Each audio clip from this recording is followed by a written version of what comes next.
V9 news స్వాగతం. నా పేరు కిరణ్ కుమార్. హెడ్లైన్స్. కూటమి ప్రభుత్వం పాలన చేతకాకపోతే బొచ్చుపెట్టి అడుక్కోమని ప్రశాంతంగా ఉండే రామకృష్ణ బీచ్లో బీర్లు వైన్లు అమ్మకం చేయడం సబూ కాదని వైఎస్ఆర్సీపీ దక్షిణ నియోజకవర్గం మాజీ MLA Vasupalli Ganesh Kumar Visakha RK beach వద్ద ధర్నా చేశారు. రాష్ట్రంలో చంద్రబాబు నాయుడు సంపద సృష్టి చేతకాక డబ్బులు ఎక్కడొస్తాయా అని గద్దల్లా వాలిపోతా ఉన్నారన్నమాట. ఇప్పుడు బీచ్ల మీద వాలారు. మా శ్రీలంక బీచ్ ఓకే అండి, ద మోస్ట్ బ్యూటిఫుల్ బీచ్ అన్నమాట. ఆ బీచ్ పక్కనే Indian air force firing station ఉంటుంది అన్నమాట, బాపట్లలోనే, శ్రీలంకలోనే. RK beach near to the eastern naval command. ఎప్పుడు కూడా ఇక్కడే ఫ్లైట్ రివ్యూస్ కానీ లేదంటే ఇంటర్నేషనల్ ఫ్లైట్ రివ్యూస్ కానీ ఇతర మనం చూస్తూ ఉంటాం ప్రెసిడెంట్ రివ్యూస్ కానీ ఇక్కడే వార్షిప్స్ అన్నీ వచ్చి ఇక్కడ చేస్తూ ఉంటారు అన్నమాట. అలాంటి కల్చర్ని పూర్తిగా నాశనం చేస్తా ఉన్నాడు చంద్రబాబు నాయుడు. ఎప్పుడో మేము విన్నాం ఏంటంటే, పాత రోజుల్లో నేను పుట్టక ముందు మన తాతగారు చెప్పేవారు, ఈ ప్రాంతంలో బ్రిటిషర్స్ ఉండేవారంట.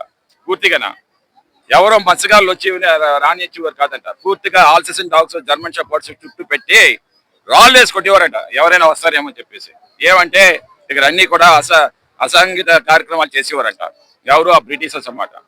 అలాంటి మళ్ళీ కల్చర్ ఈరోజు చంద్రబాబు నాయుడు ఇక్కడ తీసుకొని రాబోతా ఉన్నాడు అన్నమాట. చక్కనైన యూత్, ఓకే, మంచి కల్చర్ ఉండేవాళ్ళు అన్నమాట మన ఆంధ్ర రాష్ట్రం ప్రజలను. The love piece and harmony.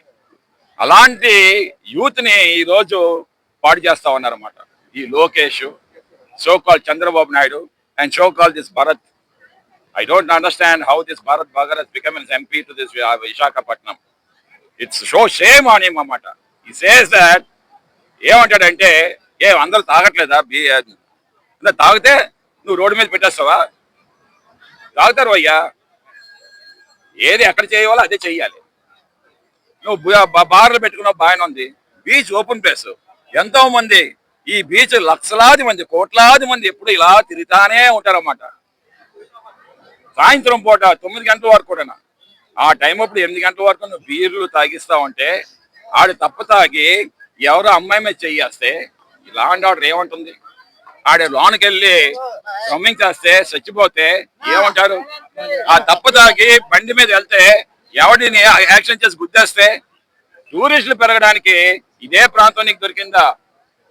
పెంచవయ్యా వేరేగానా. ఇంక అలాగే థాయిలాండ్ ఖర్చులు తీసుకొని రావయ్యా, తీసుకొని రా. ఇప్పటికే నీ చేతగాక ల్యాండ్ ఆర్డర్ క్షీణించి మసాజ్ సెంటర్లు అన్ని కూడా మనం చూస్తున్నాం రోజు పేపర్లు ఓపెన్ చేస్తే. So you are spoiling the culture of Visakhapatnam and Andhra రాష్ట్రం. We demand, YSRC demands immediate గా ఇవన్నీ కూడా తీసేయండి, జీవోని రివోక్ చేసుకోండి. 2029 జగన్మోహన్ రెడ్డి గవర్నమెంట్ ఇవన్నీ కూడా బే ఆఫ్ బెంగాల్ లో కలిపేస్తాం. ప్రాంతంగా చేసి మీకు మంచి చేస్తాము అని చెప్పేసి ప్రోత్సహిస్తామని చెప్పి ఈ రోజు మంచిగా ఉన్న బీచ్ ని పాడు చేయడం నిజంగా దురదృష్టకరం. సంపద సృష్టిస్తాం అంటే ఏ మ్యాజిక్ చేస్తారో లేకపోతే ఏ మాయాజాలం చేస్తారో ఏంటో అనుకున్నాం కానీ ఈ విధంగా మహిళల తాళితో ఆడుకుంటారని మేము నిజంగా అనుకోలేదు. ఇలా చేస్తారని తెలిసే ఏ ఒక్క మహిళ కూడా మీకు ఓటు వేయకపోతుందేమో. ఇంత ఘోరంగా మరి రేపు పొద్దున్న ఎవరైనా ప్రశాంతంగా, మహిళలు కానివ్వండి ఆడపిల్లలు కానివ్వండి, ఎవరైనా ప్రశాంతంగా రాగలరా ఈ ఆర్కే బీచ్? మరి బీచ్ అంటే నిజంగా చాలా ప్రశాంతత. మనం ఏ ఊరు ఏ స్టేట్ వెళ్ళినా కూడా మాది విశాఖపట్నం అంటే నిజంగా వాళ్ళంతా కూడా అబ్బా మీ ఏరియా చాలా పీస్ఫుల్ గా ఉంటుంది, బాగుంటుంది విశాఖపట్నం అని చెప్పుకుంటారు.